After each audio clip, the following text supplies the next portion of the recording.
evening, everybody, and welcome to Living Proof Radio. You are here with Tammra Broughton. So yeah, thanks for tuning in this Tuesday, September 6th, 2011.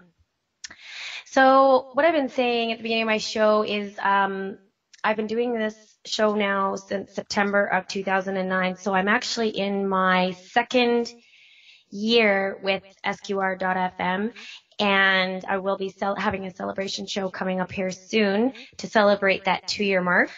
So tonight we have Mr. Michael Brown, and we are going to be talking about his book, You Are a Gift to the World, Blessings from My Mom, which you can find on his website, which is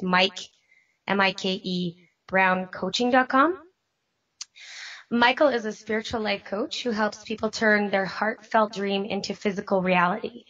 He has coached hundreds of people individually and led many groups of men, women, and teenagers on the topics of spirituality, personal growth, and transformation. You can learn about Michael, more about Michael, like I said, I just mentioned his website, but there you can actually get his free ebook, and he has a video e-course with 19 video lessons on manifesting your dream. Also, anybody who calls in tonight will, if you want to connect with us directly, you will receive a free coaching session with Michael Brown valued at $350. So we're going to talk a little bit more how you can win that as we get into the show. So I would like to welcome Michael to my show. Well, thank you for that wonderful introduction, Tammra. It's wonderful being on your show. Thank you. I'm honored.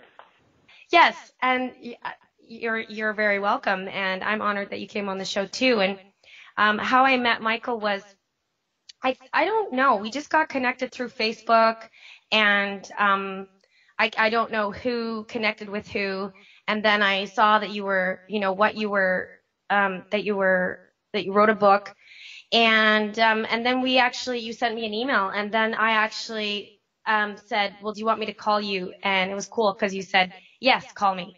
And Michael and I don't know how long we were on the phone for that afternoon, but it was one of those random moments that I don't really do very often, to be honest, just talk with somebody for a couple hours. And it kept dawning on me that, time is valuable. And so I really wanted to let you know that I appreciated that time that we had that day on the phone, because it was a pretty cool connection, I thought. Yeah, it was the same for me, and you're welcome. I felt the same way, and I was surprised. I didn't know you were. I just learned something today that you're DJ Sprout. Mm-hmm. I didn't know you were a DJ. You DJ like mixing and scratching DJ, like hip hop? Yeah. Well, not hip hop, but yeah. Hip hop.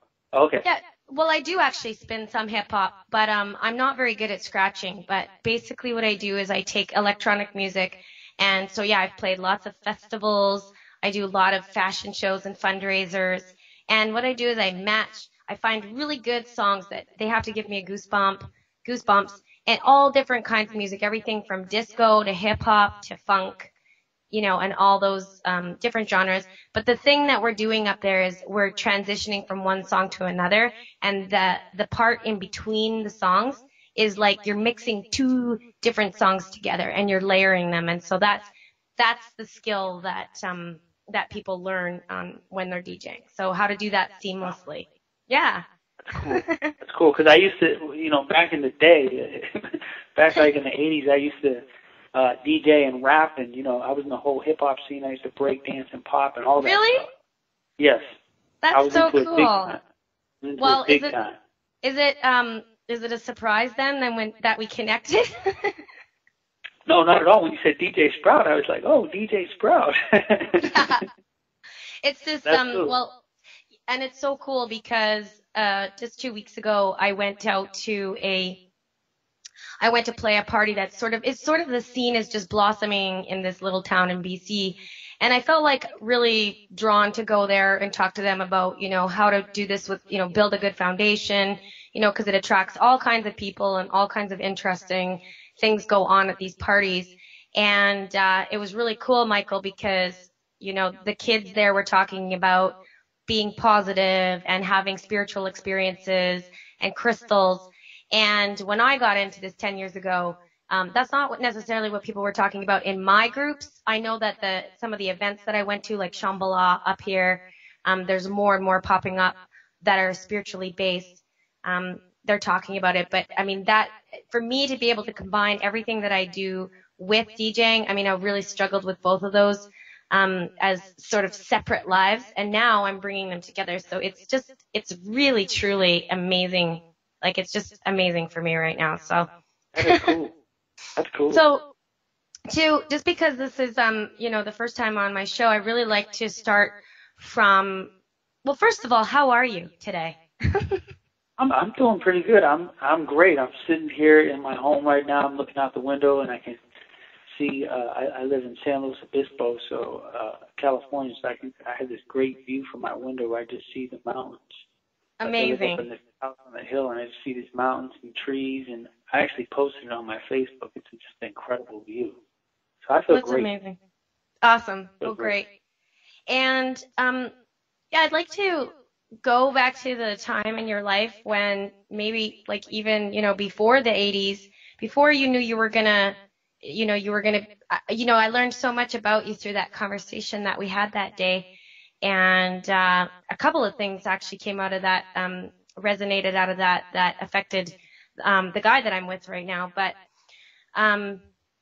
yes, so where did you, how did you grow up? And, what was your journey? What was going on while you were growing up and into your teenage years?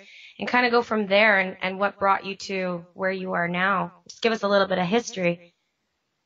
Yeah, basically I grew up in a place called Erie, Pennsylvania. It's on the East Coast there. And, being from Pennsylvania, I grew up pretty much a diehard Pittsburgh Steelers fan. And, it's interesting because I don't remember not liking the Steelers. It seemed like my brother, he was a Pittsburgh Steelers fan. So it just seemed like I wanted to be like him. He's like 8 or 9 years older than me. So I liked him because he liked him.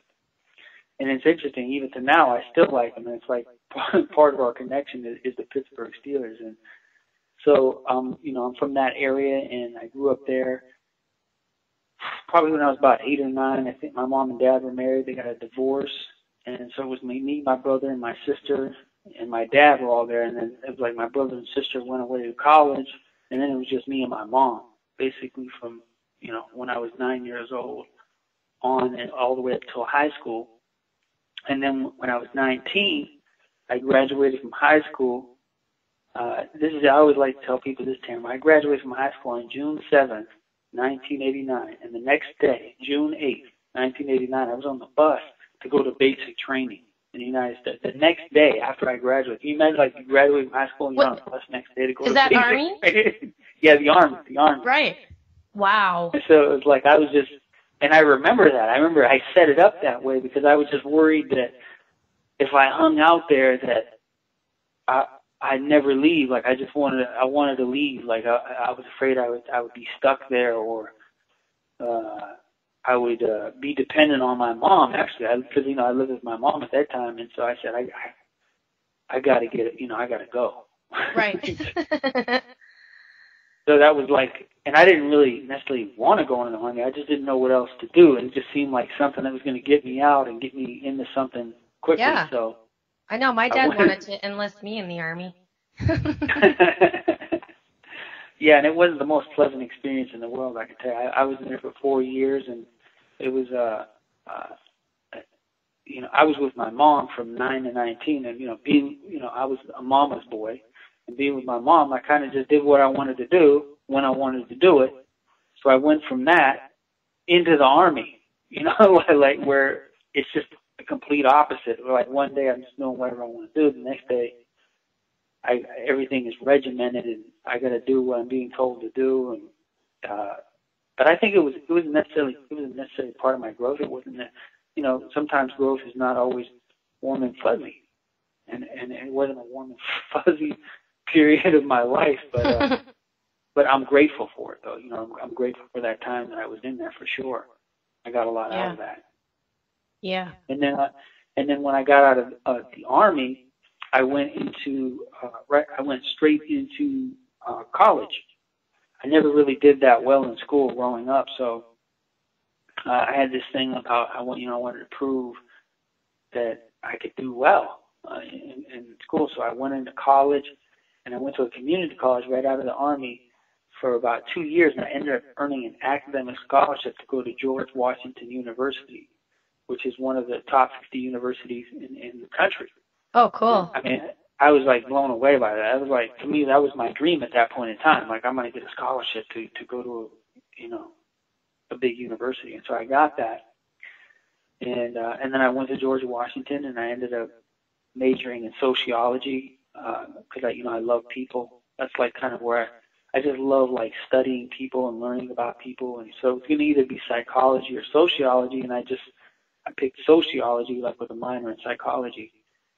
And then once I got my degree from George Washington University, then I went right to work, and I ended up working in like social work right off the bat. I was a counselor and a case manager, so I worked in like group homes with teenagers, and I worked as a case manager with adults, mentally ill adults, and I did that for about 7 or 8 years. And then at one point, as I was doing that, I heard about this thing called life coaching from somebody. Somebody said, "Oh, what is life coaching? People are always talking about this. I don't know what it is. I don't get it." It's funny, but people still say that to me. They're like, "What's life coaching?" Yeah. Oh, totally. They're like, "What is it?" And I say, "Oh, well, let me show you." And so I got interested in it, and I talked to a life coach who was doing life coaching, and I found out more about what it was and what he did. And the more and more I was listening, I said, "Hey, this is what I do. This is like." And he said, "Yeah, it probably is what you do. It's the same thing." And so at that point, I started my own business, as a life coach while I was still working side by side. And then for the past 4 years, I've just been working, building my business as a life coach. And so now I have my life coaching business, and then I recently wrote this book about my mom. It's not completely about my mom. It's called "You Are a Gift to the World: Blessings from My Mom." Yeah. I don't know if that's misleading to people.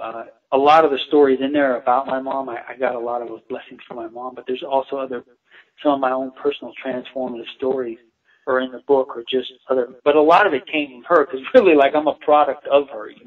Yeah. My mom was like one of my best friends, and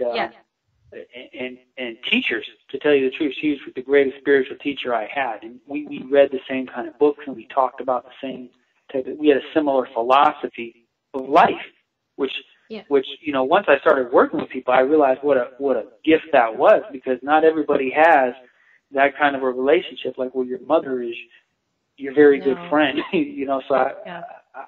and then so what happened was she ended up, when she passed away, that was about 3 or 4 years ago from now. Yeah. Michael, yeah. I'm just gonna do a quick station identification, and then I really want to go into that story, because that's definitely the big piece to our show tonight. But I can see that people are popping on and off and coming into the chat room, which is really cool. And we also have a caller. So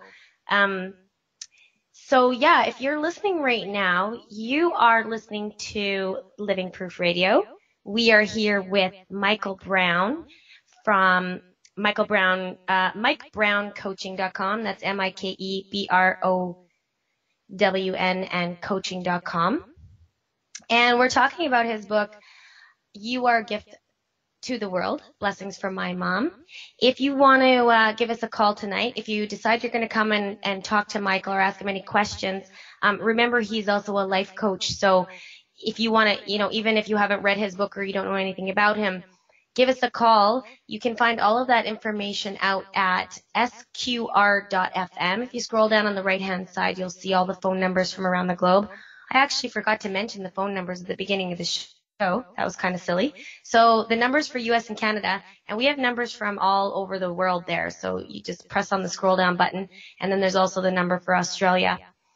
And that number is 201-201-793-9022. And then you can dial into our show and come on the air by dialing the numbers 957-9082 and the number sign. And remember to press *9 and that will raise your hand, and that'll show us that you actually want to come on and talk.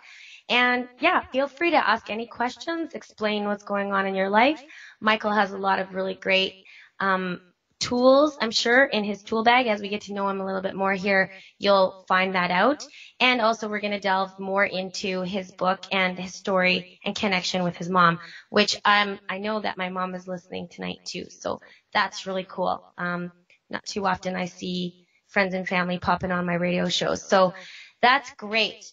Yeah, just wanted to let you know that you are listening to Living Proof Radio at livingproofradio.com. Okay, so let's get back to Michael Brown here. So, Michael, sorry I had to cut you off there. Yeah, so your mom is your best friend. She's you shared similar philosophies, and then growing up and read the same books, and then she passed, and what happened? Yeah, so she passed away, and I tell people this, and Tammra, when my mother passed away, up to that point in my life, I think at that point I was like 37 or 38, I hadn't really lost anybody that was really close to me, and then I lost my mom, which is, to tell you the truth, there's nothing in the world that I could lose that was going to be bigger than that. Nothing, Right. No thing outside of me. And so that was the biggest loss that I ever had to deal with. And I know this sounds crazy, but I almost didn't think death was real. I knew people died, and I got that. I was like, yeah, people die or whatever. But wow, once it was like somebody I knew, and like my mom, I was, and then she, and I had her ashes in my, I was like, oh my God, like this is real. Like you really die, and so then that just began a process for me. I went to my mom's house and had to clean all her stuff out, me and my brother, and had to take all her stuff out of the house and sell her house and go through everything. And it's a daunting thing to do. No kidding. My goodness. And so as I was going through all this stuff, I ended up having this dream. I had this dream after she passed away, and it was a pretty incredible dream. It was like one of those surreal dreams, like it was real as I'm talking to you right now, Tammra. And in that dream, as I was talking to her, she said to me, "Tell them what I told you." And I'm looking at her, and I'm like, well, what do you mean, Mom? What do you mean? What did you tell me? Tell them what I told you. I don't know what it is. What is it? And then I woke up, and then I was like wondering, what is it? What did she? What do you mean? Tell me what I told you. I don't get it. Wow. And so I started going through all, like my mom sent me all these cards over years that I kept, and I had all this stuff. And like in all these cards, she would say, "Michael, you are a gift to the world. Love, Mom." And she didn't just write it in cards, and she used to say this to me. Like she would say it to me. She was kind of an intense woman, so she would look at me and say, "Michael, you are a gift to the world." Like she would try to imbue this into me, even when I was a kid. And I got to admit, like when I was a kid, I just like, "Mom," it freaked me out a little bit. I was like, what does that mean? I don't know. Well, I'm a gift to the world. But she didn't say like you are a gift to the world because whatever, you are a gift to the world if you do this. She like let me fill in. She just like, you are a gift to the world, and let me fill in the blanks for what that means, which is really a tremendous gift, Absolutely. So when I got that, then it just kind of came to me. I started putting it together that hey, I'm going to write a book about this. Like I got the idea to write a book, and just when she said, "Tell them what you told you," I'm going to write a book and tell this to people the way that like basically deliver through this book or through this. I mean, the book is one way, but really, I feel like this message is a message I'm delivering everywhere I go. The book is just one form of that, but like my message or my purpose of the reason here is just to have people get that they're a gift to the world. Whether they think they are, they believe that they are, or whether you feel like you are a gift or not, you just are a gift.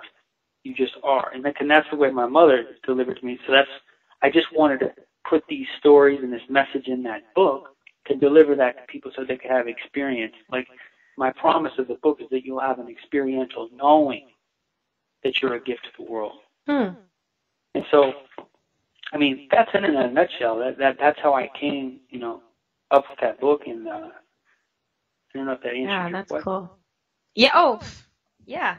That's really cool. And so I haven't heard you say this yet, the experiential knowing and in reading the book. And, you gifted me a copy through PDF. And because I work on the computer all day long, I do have some, I go through it and then, it's not the same as reading the book. And so if people want to get the book, actually, they can, because you have some pretty amazing testimonials here. And I definitely wanted to read through those a little bit. And I thought it'd be really cool if you read a little bit from the book because, people are, probably asking now, what's in the book? What does he talk about in the book? Because you have really short chapters, it looks like. They go quite quickly, don't they? Yeah. They're like Little, stories. It's little vignettes, little different pieces. Most of them are stories. Some of their stories are from my mom. Some of them are little teaching pieces. Not too much of that. And then most of them are just personal transformational stories I had myself or I had in relationship with me and my mom. Right, because you say at the beginning, you actually say, you say at the very beginning, I noticed that you said that this book isn't, because I really liked how you start out with some thoughts about affirmations. Of course, I love all of that. And then where did I see it? I saw it today, but you mentioned that this wasn't like a book that you would read for, like that you've read lots of books that give you tools and that have helped you on your journey. And, we all appreciate those books. I just can't remember. How do you explain that this one is different from that? Mm-hmm. Mm-hmm. Well, I can tell you, like, part of my promise of the book is that, like, basically through personal transformative stories, insights, and questions, this book creates a sacred space and structure that will guide you to uncover your own answers to life's most challenging questions. So through my mom's blessings, with shared stories, tools, and insights, you'll have an experiential knowing that you are a gift to the world in a way that will inspire you and propel you towards living your purpose with grace and ease. So, I like to do workshops. So I almost tried to create this book as the experience of a workshop. But it's not intense with, there are some tools here and there, but I'm pretty light with the tools. I'm not there's just intention setting and some affirmations, but my promise is that you read straight through the book that you're going to have that experience. I wrote this book to a specific intention. So even before I wrote one word of the book, I set an intention, and the intention was what I just said right there, that people will walk away. I thought about, do you ever have an experience of a book you read or a movie you went to, and then at the end you leave it and you're different, something's transformed. You just know it. And you're like, oh my God. And so I thought about that moment in time before I even wrote this book. And then that's when I created that intention, that intention that I just read to you, that this is what I want people to walk away and leave this book with. This is my promise that I'm going to deliver to you. And then I wrote every word to fulfill on that intention. That's very cool. And you know what? Yeah. We're going to actually break to another ID because I was a little late on the first one there. I just wanted to, because I think I get it. It's, I don't use this word very often, so I hope I get it right. It sounds like it's anecdotal, but I also know that in NLP, we learned a lot about metaphor, storytelling through metaphors. And these are real stories. And whenever I either create a story that is like something I'm making up to make to teach to sort of, make some suggestions through the story. But these are your actual experiences. So I get it that, yes, they're your personal experiences. And also by reading these experiences, people will be able to, it will just be known, the tools. Like, you don't have to be like, this is step 1, this is step 2. It's like, through these stories, it's like, these are my epiphanies, these are my learnings. Super. Okay, so I think it'd be really cool at this point to, are you okay with reading some little bits from your book? Absolutely. I'm okay. Cool with that. Awesome. This is the first time I've ever done this on the show. So we're going to go to a quick little commercial here, and we'll be right back. Aloha, and welcome to the time of great change. and greater opportunity. I am Robert Davis, and I would like to invite you to join Keith Wyatt and myself on the Natural Foods Journey into Life. This global documentary on the spirited evolution of diet and consciousness is now being birthed. Join us on this journey via our website, journeyintolightnow.com. Together we can, we will, we are freedom and love. Thank you and blessings. Welcome back. You are listening to Living Proof Radio here on SQR.FM. We are chatting with Michael Brown from MikeBrownCoaching.com. That's where you're going to find all of the information about his book that we're talking about right now, which is You Are a Gift to the World, Blessings from My Mom. And already I actually really feel like she's listening to this tonight. So I really feel her presence. And, obviously it's strong because, my mom has shown up and, she's listening as well. And we're talking about the book. And also if you want to get some a free coaching session worth $350, you can Skype or call into our show. And if you call in, you can find all of those numbers at sqr.fm. Scroll down on the right-hand side, and you'll see call to speak to a host during a live show, in which case just come on and share your story. Even if it's, it doesn't matter at what time of the show you decide you're going to call in. Just call in. We want to hear from you and share your story, share what's going on in your life right now. And Michael will give you his perspective and insight on what's going on for you. And *9. So remember, you press *9. So for the States and Canada, it's 201. So it's 1-201-793-9022. And then our conference ID number is 957-9082 and the number sign and then *9. And remember, you can find that at livingproofradio.com or sqr.fm. Just scroll down on the right-hand side and you're going to see that. And okay, let's get, I've asked Michael to read from his book. So let's listen to Michael read a little bit from his book. Just go as long as you feel is necessary. Okay. And, I have three things I could possibly read here. I have short little things, Tammra. I could either, read a story either with me and my mom or, a Transformer story I had, or just kind of a section about what your mission and purpose is. Ooh, well, I would like to hear the story about you and your mom. Okay. And then, that one, and then also your mission and purpose. That sounds perfect. Okay. So this part is called The Last Bowl of Soup. Generosity is not giving me that which I need more than you do, but it is giving me that which you need more than I do. Cahill Cabron. That's a quote from Cahill Cabron that opens up this section. During the last week I spent with my mother before she died of lung cancer, I was getting a sore throat and didn't feel that well myself. My mother hardly slept while I was there, almost as if she were wide awake and sitting up the whole time. One morning I woke up and saw my mom with her hands in the air. "What are you doing, Mom?" She said. "I'm working." "Working on what?" I asked her. She said, "I'm praying." She would be like that for hours at a time, with her arms stretched in the air towards the ceiling, eyes closed, almost unmoving, but wide awake. My mom was on oxygen and morphine.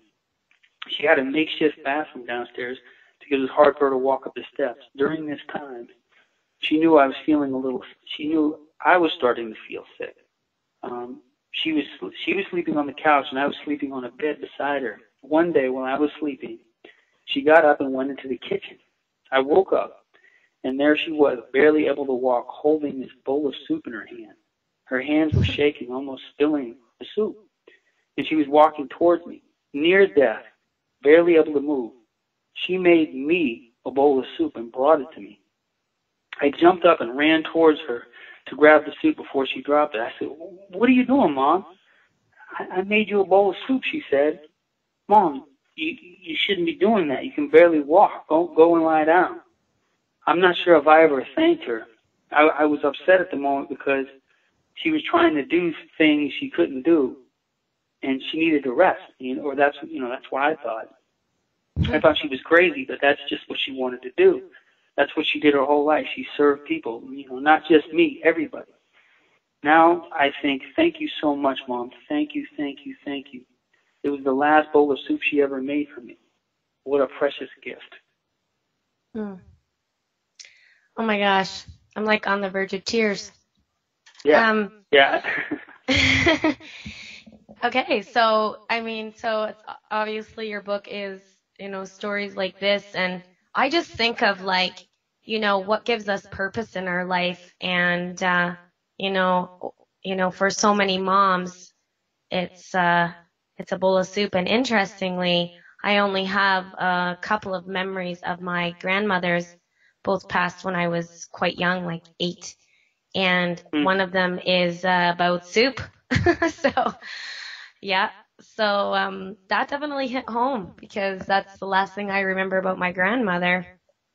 And that's my mom's mom that I'm thinking about right now too.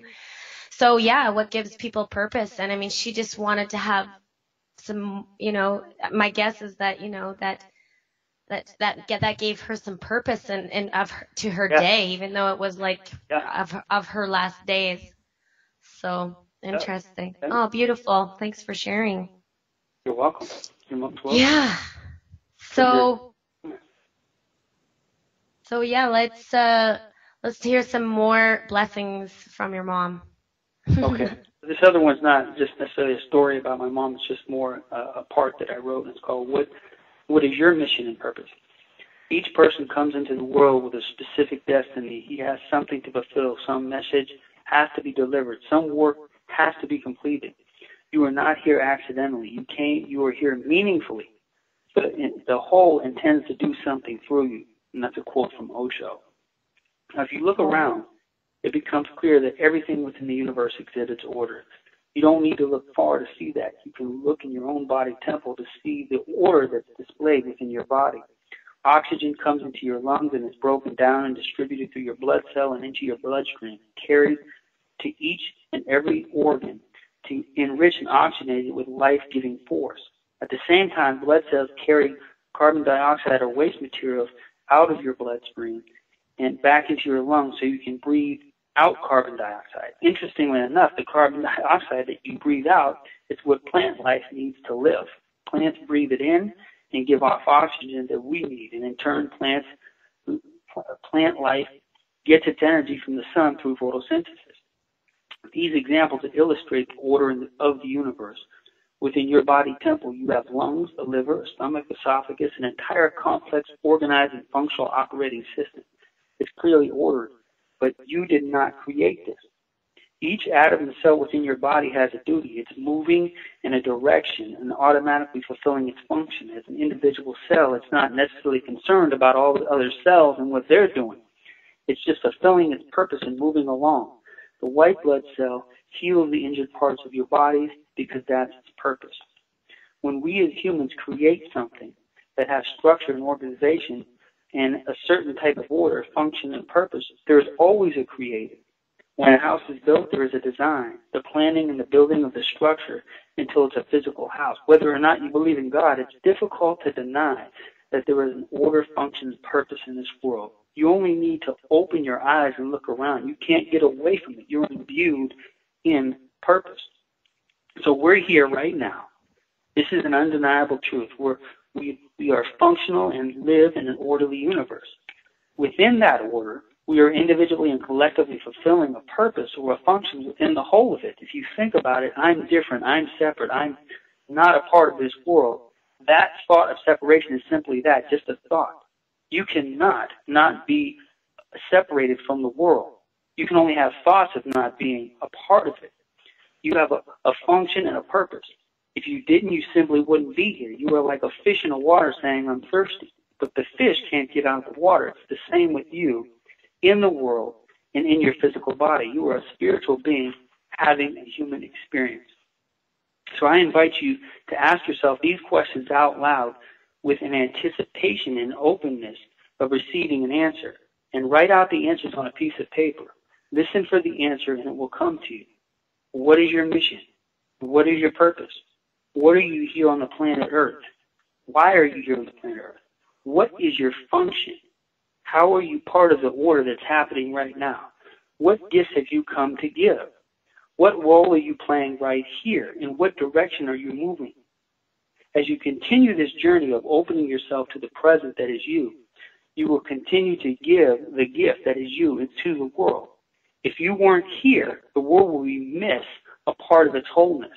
Even when you seemingly go away from here in the physical body, you are actually going, you aren't going anywhere. The form that you are is going to be transformed because energy is never destroyed or created. It just changes form.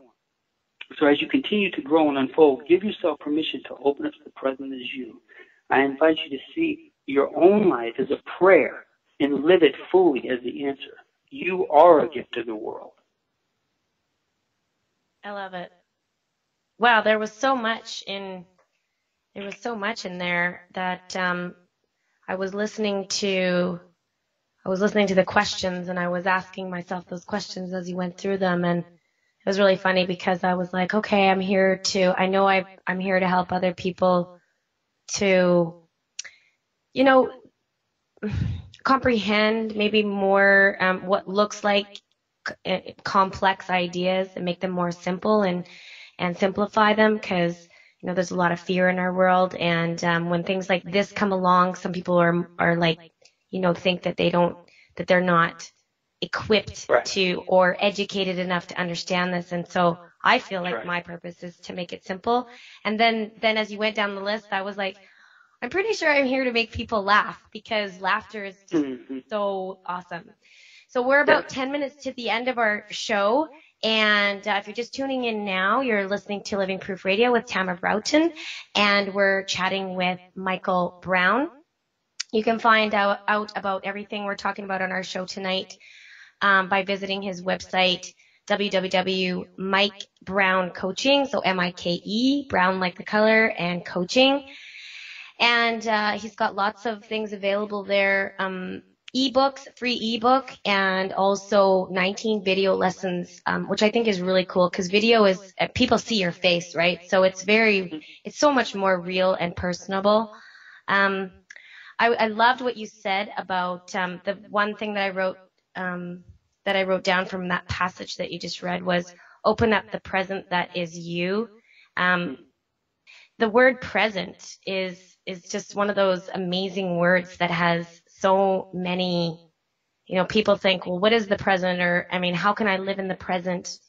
How can I live in the present? And I always think that, well, if you look at the moment as a gift and it's unfolding, and yourself as a gift that you're unwrapping, then that's living in the moment, right? If you're going with the flow.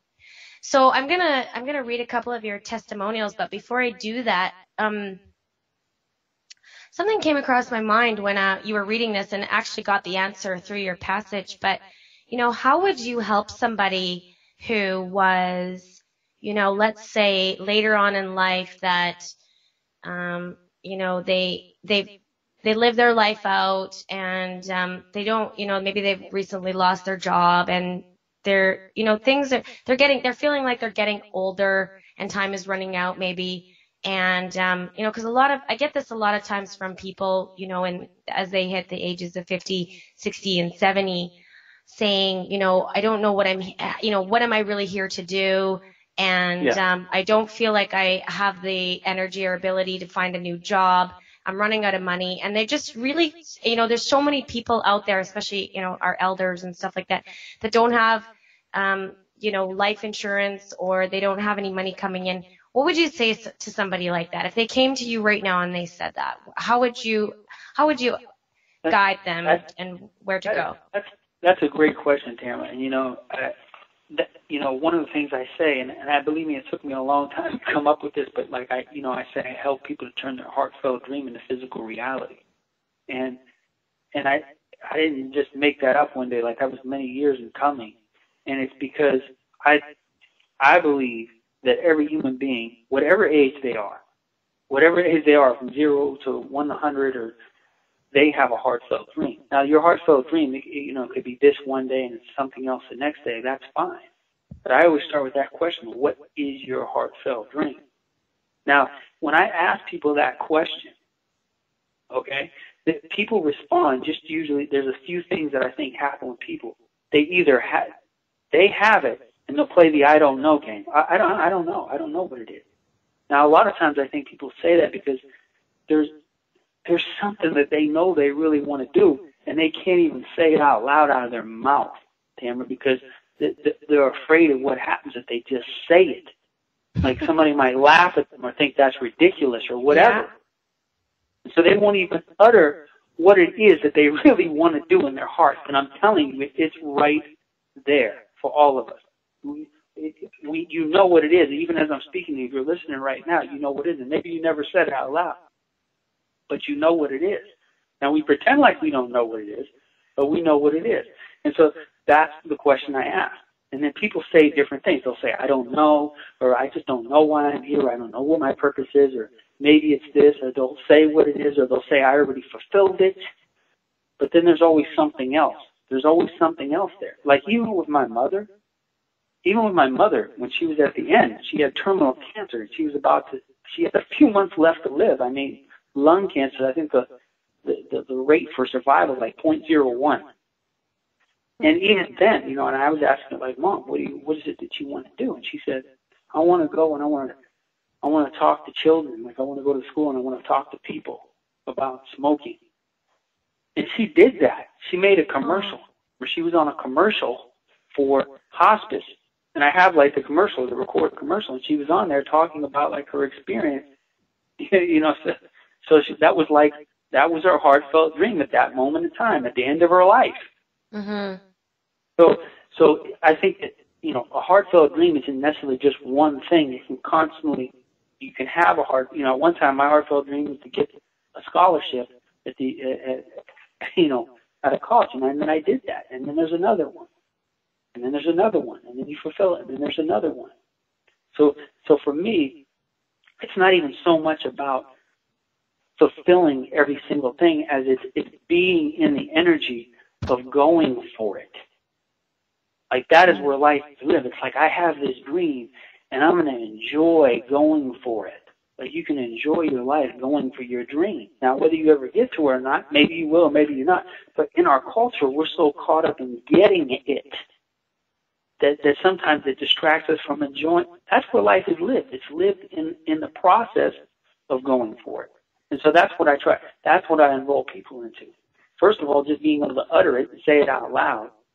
Mm-hmm. And then to start taking steps to actually bring it into physical reality. I mean, I really do believe just about anything is possible to make real. Yes. And it happens step by step. It happens step by step, one little piece at a time. It does. And sometimes it happens faster because I know for myself, getting out of, and I fully acknowledge that I chose to experience that life so that I could experience the one I am now. And when I started to do that work and when I started to say yes and open my eyes and be more clear about what it is that I wanted to do and say to myself, okay, now's the time. Like you're going to, all those dreams and goals that you have had all these years, let's go for it. Like you said, being in the energy of going for it. And it happened quite quickly. In fact, when you said, when people say, I don't know, yes, it's what you said, but also I think people also know that there's a responsibility to that saying it out loud, because when it started to come in, I freaked out, right? So, okay. So 2 minutes we've got left. How would you like to end our show tonight? What would you like to say to our listeners? And obviously I'm going to ask you to come back because as we were talking, I was thinking about all the things that we could actually pick parts of your book to talk about. And then actually, yes, as a life coach, I think people like to know some of the little tools that they can use. So I definitely want to be back on if you'd like to join me. But what would you like to say to our listeners tonight?